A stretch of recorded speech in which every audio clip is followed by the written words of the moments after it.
Welcome, everybody. This is Eric. I want to welcome you to the last show of 2019, folks. We are wrapping this all up. I'm going to have some great changes coming into the new year and some more experiences, some more things to offer for you guys and my listeners, and as well as my guests. So with all that being said, this week is Mudbone. There was nobody better to end this year with than to sit down and talk with this guy. He's amazing. He's played with everybody. He's opened up for so many amazing people, and he is what the epitome of American music is. He's blues, he's country, he's Americana. He is what today's music, as far as that genre goes. He's even a little bit outlaw. So without further ado, folks, let me introduce you to Mudbone.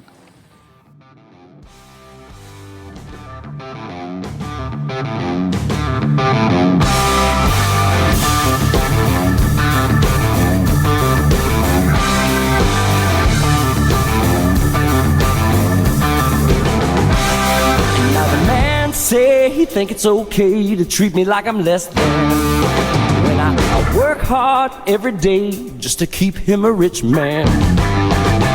Come home every night to a woman that loves me, but these days working hard don't afford another mouth to feed.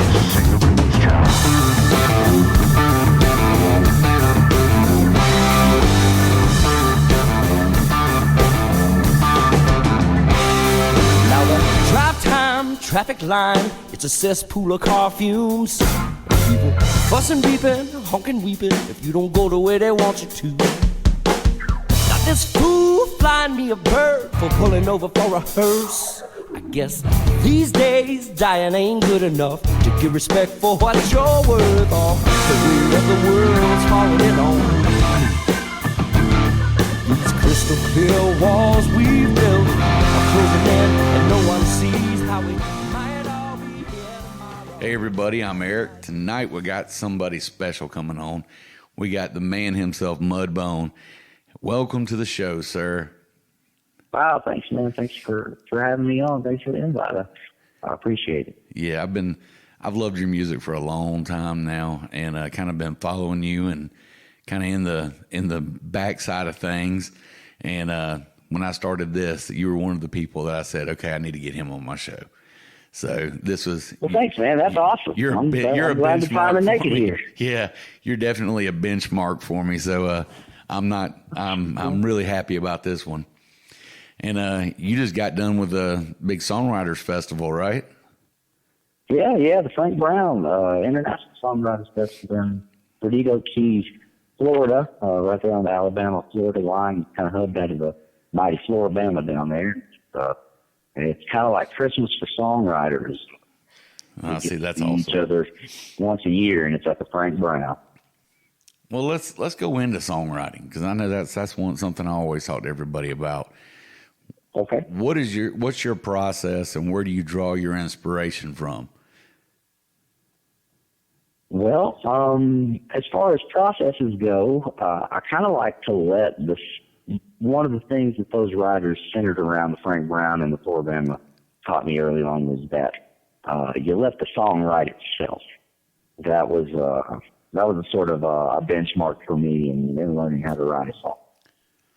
You let the song write itself, and so sometimes you got many different processes. There's word palettes. You can come up with a word palette and structure your verses, or you get it hits you and you structure it all right there without the word palette. There's different tools we have as writers to craft a song. And as far as inspiration goes, man, everything.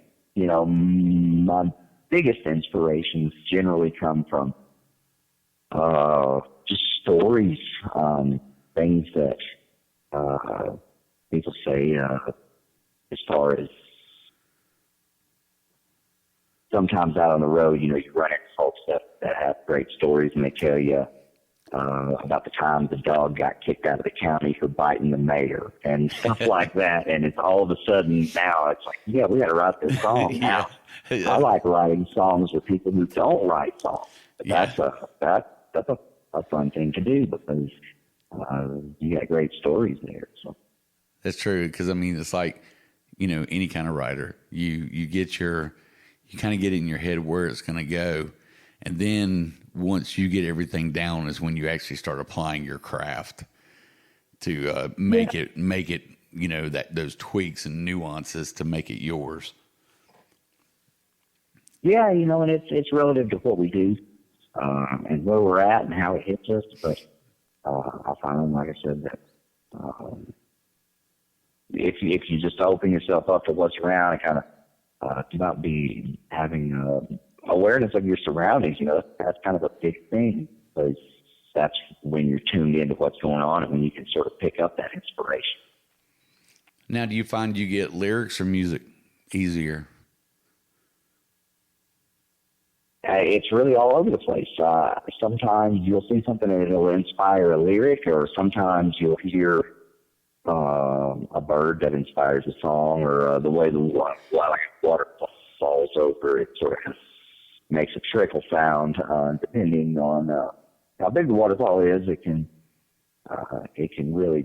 trigger some melodic ideas and stuff like that. There's all sorts of finding inspiration for lyrics and music. So some songs happen with the lyric first, some songs happen with the melody and the chord progression. So I fully get it. And that's what makes you such a good storyteller too. Because I think you just kind of like you're saying, you just kind of listen and, you know, observe the world around you. And I don't think there's even a writer alive that wouldn't tell you the same thing. You get your best stuff from just listening and observing. Well, you know, I feel like it's our job in place in the world to reflect the human condition back to it. But then the people feel like their conditions are represented. So they relate to different songs and different sounds, and really what we do is we represent their condition back to them. So that's it's a joy and an honor to be. See, and I haven't heard anybody actually put it that way. I mean, I know because, you know, I talk with everybody about, you know, what music means to them, because, you know, music is everywhere. Music is to make you feel something. Because me personally, I like sad stuff. You know, if it's a dark song and it's not happy, I'm probably going to be happy from hearing it. That's just what I'm geared to. And, you know, I can hear. That's the thing. That's your flavor. That's what you're tuned into. So, and you know, that's what makes you feel represented. Yeah, and you can hear that really driving, you know, song that just really takes you back to when you were a kid and everything else, and you can enjoy that just as much too. But, you know, and then it's just all about feeling it. You have to be able to feel it. You can put yourself, and that's what I think you achieve very well with your songwriting. Is thanks, man. Somebody can say, you know what, I can insert myself into that story and I understand it. And Muddy River, where I'm from, it's where I belong. The banks are steep and the river is winding, waiting for my Lord to carry me on. When I was just a child, Lord, I was a child wandering, waiting for when I could roam. But and I think, you know, there's a lot of up and coming guys that are still struggling with that they can't just make those, you know, use that word, that language that says, hey, you know, I've been there too. And, you know, where you could put yourself, just say, I can drop anybody into this song and they're going to get it. And I think that's something that you do and craft very well. Well, I appreciate that. You know, I was just talking to somebody about that at Frank Brown. for a long time in Nashville, I played guitar for other artists, and I've written songs my whole life, and I've never, I had up to a certain point wouldn't call myself a songwriter, because my line, what I would tell everybody is that I hadn't lived enough life yet to call myself a songwriter. And I remember that changed about 2 weeks after knowing and becoming friends with a fellow named Wayne Mills, who a lot of folks are familiar with.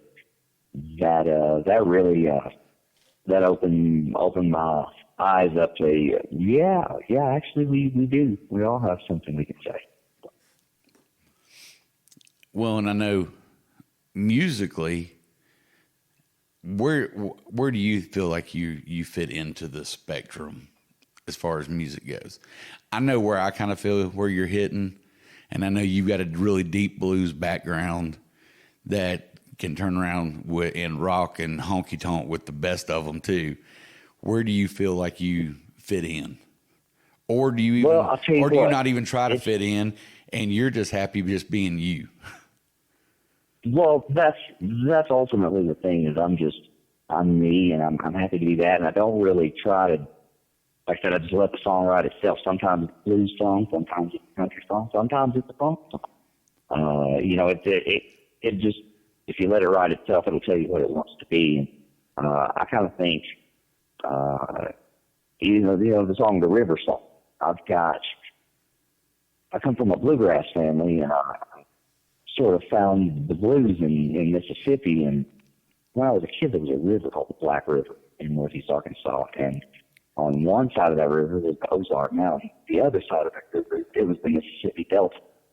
And the river was the dividing line. They call it the dividing line between the Ozark Mountain and the Mississippi Delta. And I kind of like the dividing line. I call it the bringing together line. Because dirt from both sides of the river washes into the river. That's what makes it that river. And on one side of it, it's all bluegrass music, and on the other side of it, it's where the Delta blues comes from. So yeah, it's if I had to put myself anywhere, I'd put myself right in the middle of the river. So you're Delta grass. That's a good one. There I like you go. that. Yeah, you got a little Delta grass in you. I like it. And see, I do like it. I'm from up around the mountains and everything anyway, so bluegrass is like a staple here, as well as, country and everything else. But I grew up being a metalhead. So I'm kind of coming full circle. Because, there's, on some levels, there's a lot of similarities with bluegrass. It really is. And I think, because bluegrass always tells a story. And, there's not much happy bluegrass, other than gospel bluegrass. That's going to be happy. Yeah. Especially like the old Appalachian stuff. That's all like Irish things about people stabbing each other with daggers and stuff. Like every song is written. Well, and it's stuff that was brought over from Ireland and Scotland when, most of those folks were, climbing into these hills, and they brought their songs and their music, and then that kind of just spread. And I mean, you could call it Appalachian, but I mean, you're from the Ozarks. I mean, it's the same people. Same sound. Yeah, same sound. Mountain music. It's mountain music. And, blues. Blues is just another, avenue where, okay, I've picked a piece of this and a bit of piece of this. And I mean, we wouldn't have rock and roll at all without blues. Because, I mean, that or bluegrass. Because everybody kind of picked their favorite parts out of all of it to be that creative. Right. Well, it all got swirled together. And now it's everything is a little bit of everything else, That's, there's no music that's, unless you're strictly a traditionalist and you're adhering to a certain sound to preserve that sound. Yeah. Most of the music that happens now is a combination of, blues and bluegrass or Appalachia and Delta music. But there's a lot of things good now. there's a lot of flavors getting added into the soundscapes that we're all using. So, hear a lot of Spanish influence in a lot of Spanish guitar influence in a lot of things that are going on now. So it's interesting the way that our cultures influence each other's when it comes to music. How do you feel about the whole Americana movement? Which, I mean, because basically that's what we're saying. It's American music because it is such a conglomeration of everybody. It is a conglomeration of everybody, but to me, that's what it's supposed to be because that's what America is, right? I love being able to tour in the Americana stations and pop in because I never know what I'm going to get. I never know if I'm going to walk in and I'm going to hear Lester Flatt or Bill Monroe, or if I'm going to walk in and I'm going to hear Buddy Guy, or you never know what you're going to get when you walk in there. I love that. I love the diversity within Americana music. And I know there's some people out there that feel it's that I've referred to it as, I guess, diet country music or whatever, but that's not the school of thought that I adhere to. No, I appreciate all of the many different flavors that make our music. It takes all kinds of music to make the radio go right. True, and that's I've pretty well built this podcast around Americana and Red Dirt and just people. And I don't think, like you said, nobody could call it diet country because, I mean, these are the kind of folks that are out there that are independent artists. They don't have record labels. Their fans are paying their way to be able to record that next album because they believe in them. And, right. I mean, Cody Jinks is a prime example of that. The guy raised the money on his own independent artist, put out 2 CDs back to back and both hit number 1. Yeah. I mean, when was the last time you heard an independent artist did that?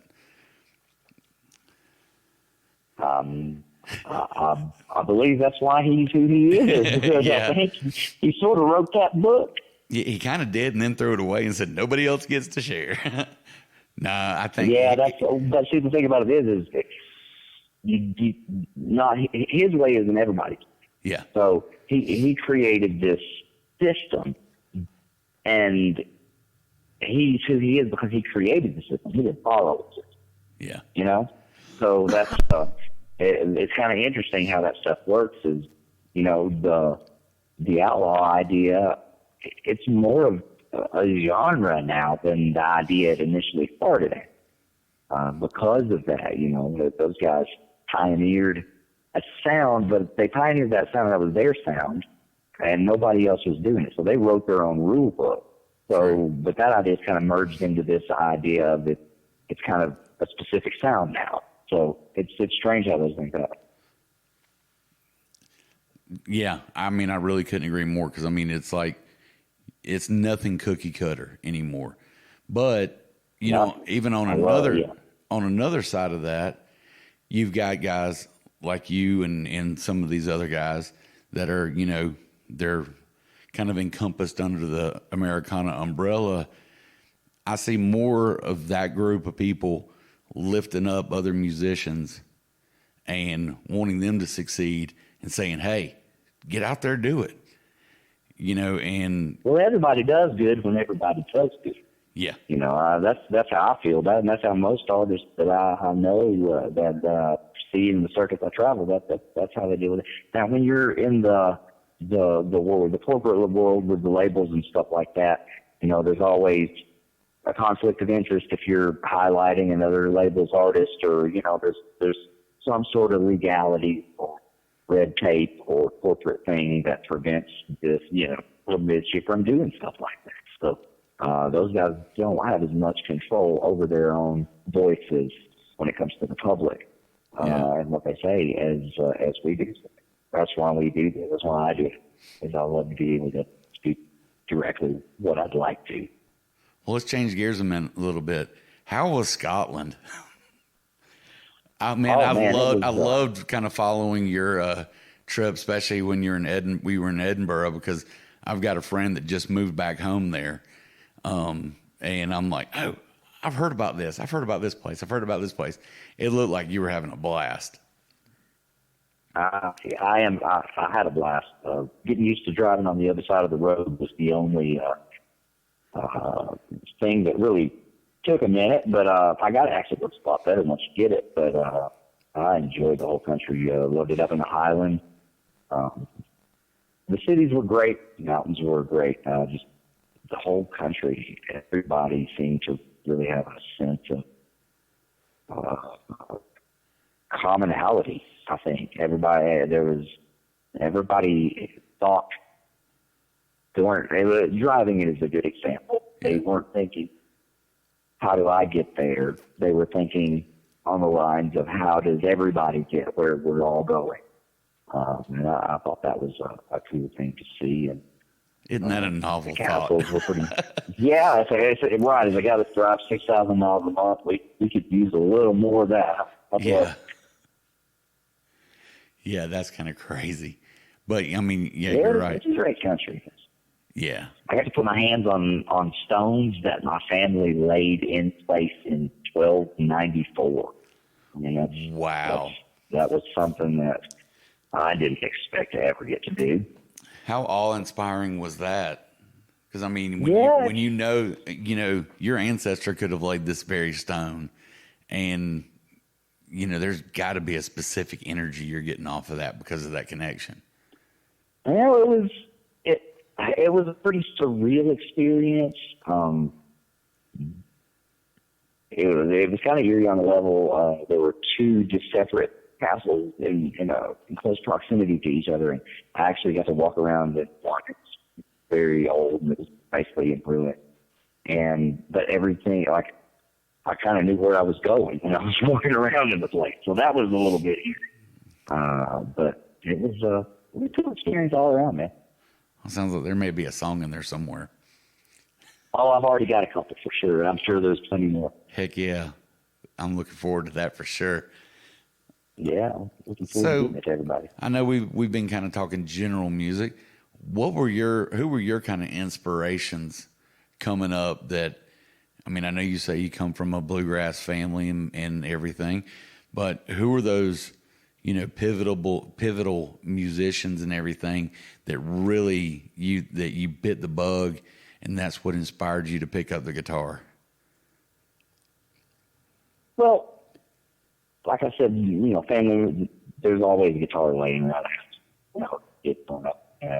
And so it was always just a part of life. But I remember, super early on, people really did the thing for me and made me notice what a guitar was. And that was sort of how I rebelled against my bluegrass. It was, I went into the blues, and my dad moved down to Peogue, Mississippi when I was a kid, and started going down there and learning about music. And a good friend of mine down there gave me a box of magazine, Guitar World, Guitar Player magazine.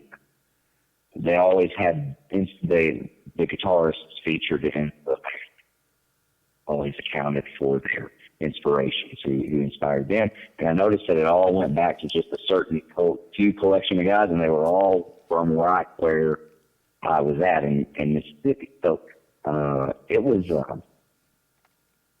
I kind of started at the beginning of modern guitar and electric guitar and stuff, and worked my way through time, learned chronologically how to play guitar as I found guitarists that, went through time up into the modern era. But when I got to Duane Allman, and I got stuck for like 7 years.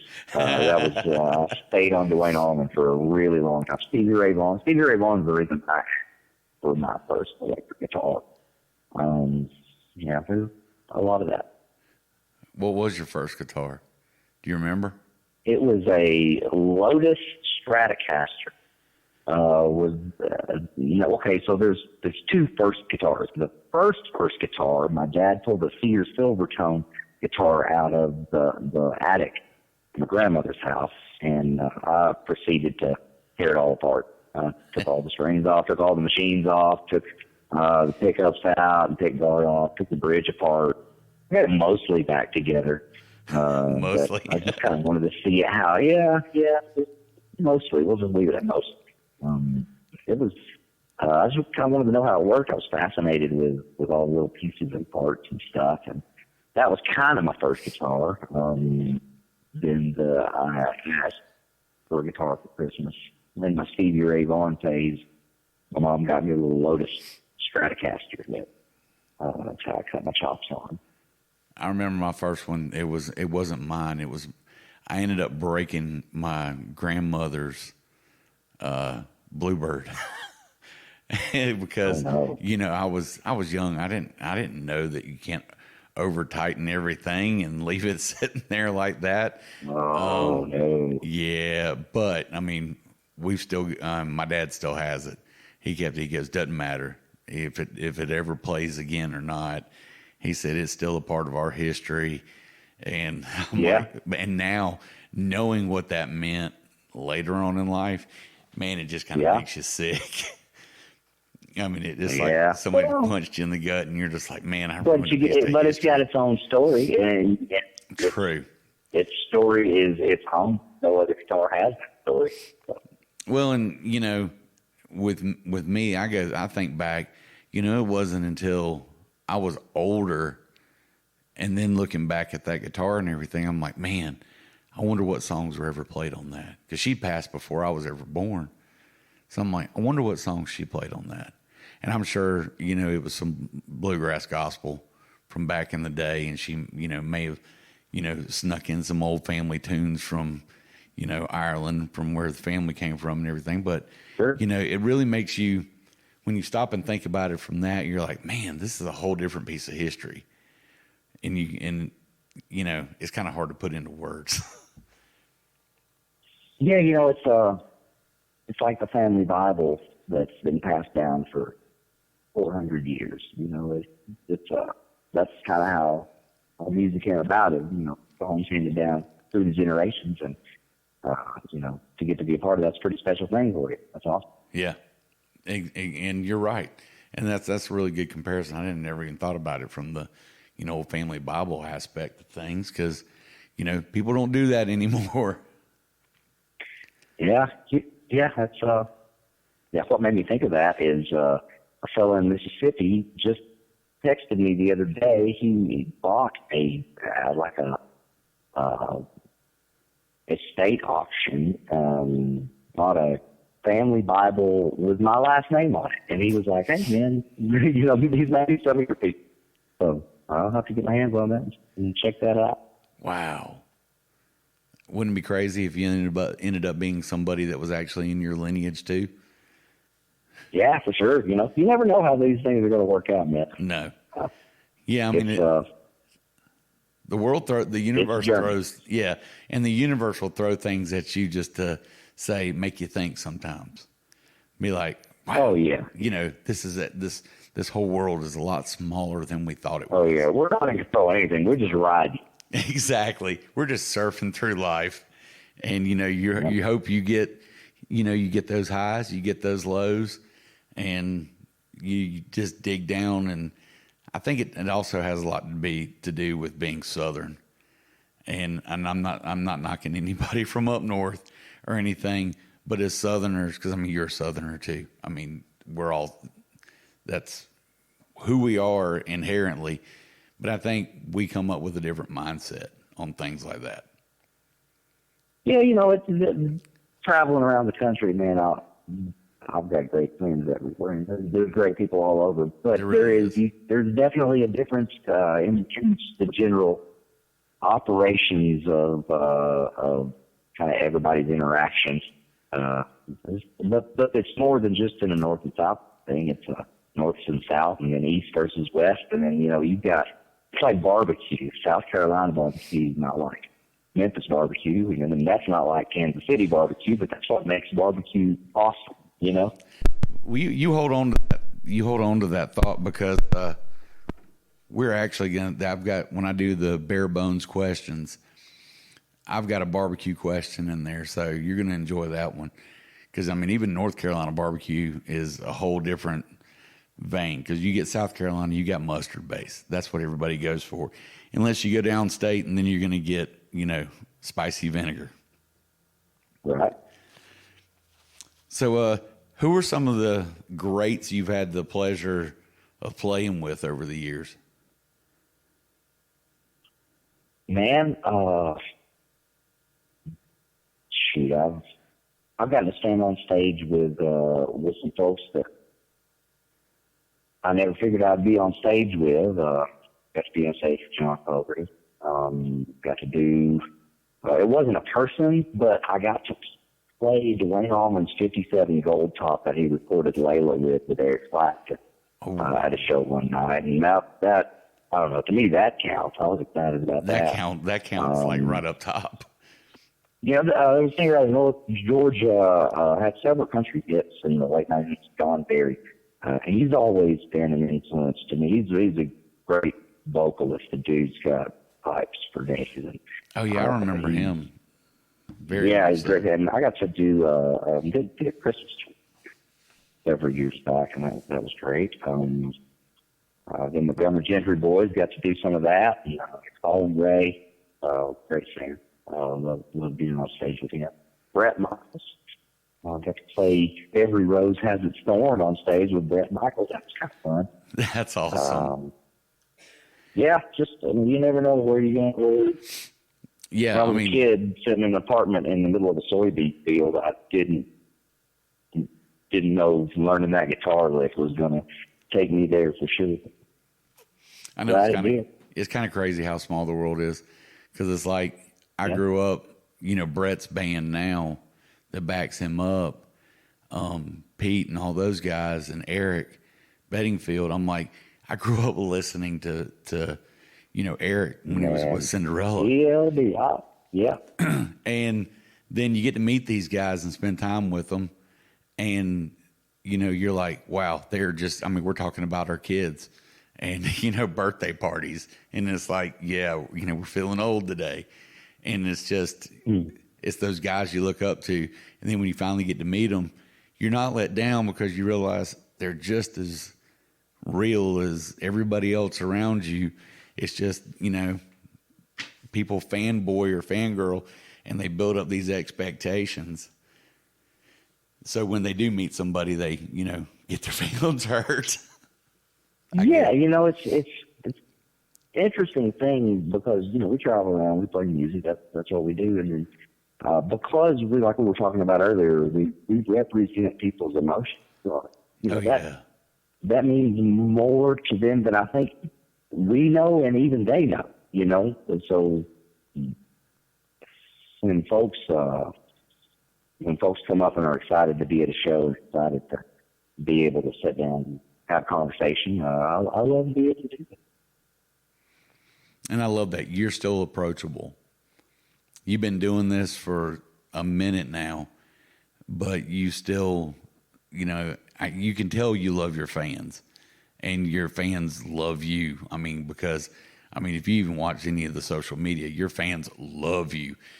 I mean, there is no, halfway, which I think is phenomenal, honestly, because, your fans keep you going. That's your lifeblood. That's what that is true. I credit a lot of that to. I decided to take a really organic approach when I started growing my fan base, and now that's sort of all measured off by social media. And one of the things, there's you buy likes and do all that stuff. That doesn't really do anything for you. One of the things that I'm proud of is that most of the people that follow along on my social media are people that I met them at a show or truck stop. They were curious as to what I did, or climbing the mountain in Colorado. They wondered why I was sitting 11,000 feet playing a guitar. Just stuff like that. It's personal interaction, and when that happens, they're a little more invested than if they just follow you because they think they're supposed to, because everybody else. Yeah. And seeing that's great. And you're creating an experience with them and for them. Well, I mean, heck, you're creating an experience for yourself. Because, like you said, if you're 1,000 foot up a mountain playing a guitar and people come up on you, you know, that's not something that you're going to run into every day at all. So No, people look surprised when that happens. I'll give it that. And I've got this little Martin backpacker guitar that I carry up in high places, and actually I think everywhere I go. But it's lightweight. You can carry it pretty easily. I'll get up on a rock somewhere and just sit there and see what comes out. And occasionally somebody will walk by and they're very, they'll walk by breathing heavily, and because the oxygen gets a little thinner up there. They've been hiking up all day. They're wondering how this is just sitting here playing a guitar. Or why is this even happening? It's a pretty rare sight for them. It happens. And they got to be questioning, okay, is this a lack of oxygen I'm experiencing? Is this a delusion of grandeur? Right. Now, is this for the hallucination? Right. Maybe that mushroom pizza did taste a little funny back before we hit the trail today. And, I'm talking about Colorado here. So. Well, yeah. And, Colorado is an experimental state. Yeah, maybe people do see guitar players sitting on rocks when they're not there. You never know. Hey, you never know. And hey, who's to say they may actually all have it right? It may be everybody else is getting it wrong. Right. Yeah, I'm just trying to keep myself in between the ditches, Yeah. It's hard to know what's right and wrong for anybody else. How many shows do you average a year? Because I know I see you're always, I mean, just in the time that we've been going back and forth trying to get this set up, you have been, several continents and all over the U.S. too. I guess we average anywhere between 220 and 240 shows a year. That's what we usually set out at the beginning of the year to try to book. Sometimes a little more, sometimes a little less. Right on. We try to burn up the roads as much as possible. I hear you. You sound like Dallas Moore with that one though. As long as I'm on the road, I'm good. Okay, we'll go into some bare bones then if you're ready. These are easy. All right. What is your favorite guitar to play? Acoustic or electric? You're either or both. All right. My favorite acoustic guitar to play is my Taylor 615C that I play acoustic. Her name's Stella. She's Taylor built it for me. It's a custom job. It's my Mudbone Taylor. I like to play that. It sounds exactly like I always wanted it. That's my favorite acoustic. My favorite electric guitar, I've always been a Les Paul guy. I lived in Tellytown for many years, but I love Les Pauls. And I love Taylors. There's nothing acoustically. They just have. I know there's a big battle between Martin and Taylor. But I'm sorry. The classic Martins, they're hard to get. It's hard to get your hands on a vintage Martin for what you can get a great sounding Taylor for. Yeah, and I mean, I've heard some people play a Taylor that sounded like 5 different people playing an instrument, just because of the acoustics coming off of this specific guitar. And I mean, I've been blown away and loved them ever since. Okay. Yeah, I was impressed with what all they showed me when I went to tour the facility there. All right, is there a band that you're really into right now, or an artist? Like a newer band or any band? You can pick any band. Well, I've always been a fan of that Trucks Tedeschi Trucks thing. Okay. I followed Derek's career for a long time. I love those guys. There's I'm trying to think. There's there's a band called the Bottle Rockets that is, I've been listening to them a lot lately. It's kind of funny. I saw them at a festival in Memphis, like in 98 or 99. I bought the record, and I never really heard anything. I thought they broke up as a band, and only recently I've gone online and I was trying to look up that old record I bought, and I've got like 30-something records out now. They're still hitting it hard, so now I get to rediscover a favorite band that I thought broke up but never did. It's kind of a strange situation. So I've been listening to a lot of that one. See, I saw them years ago with the Avett Brothers, and I'd forgotten about them. Thanks for reminding me about those guys. Yeah, I love that band. They were great. They were like that. It was like this country rock, like slangy trailer thing, man. I loved it. And you gotta love it. Okay, what is your all-time favorite book? My all-time favorite book? Mm-hmm. The Bible. 100%. Right on. There ain't another book like that one. That's a fact. All right, now we're going to get into the barbecue question. Pulled pork or brisket, but then what kind of sauce would you put on it? Man, I got to be honest with you. I like a sweet barbecue sauce. I like spicy. I'm not a big vinegar guy, but I grew up close to Memphis, so I'm pulled pork all the way. Right on. And with sweet barbecue sauce. Okay, that's a great answer. Okay, what was the first record you picked out for yourself or bought for yourself? Chuck Berry, 28 Greatest Hits. That was the first record I remember buying as a kid. The first money I ever made playing music, my dad made me buy a Merle Haggard box set. And that was a great investment. Oh, yeah, definitely. Okay, what was the first concert you remember going to? Well, I grew up in a musical family, so we did a lot of bluegrass festivals, stuff like that as a kid. Parents had a gospel band. We were always doing big gospel singing events and stuff like that. But the first, I guess, large production concert I ever went to was, it was either Travis Tritt or Leonard Skinner and Hank Williams Jr. I'm not sure. It was one of those two. I don't remember which came first. Any one of them would have been great. Oh, yeah, both of them were great shows. Okay, Star Wars or Star Trek? Oh, Star Wars, 100%. See, I knew I liked you. Okay, what is your jam song? I don't care if you've heard this a million times. Every time you hear it, the volume goes up, and if you're behind the wheel, you know that speed's going to crank up a little bit too.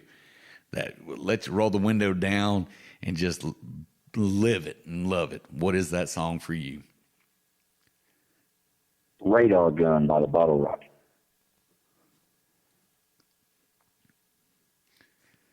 All righty. Okay, a person living or dead that you would like to take the stage with one time.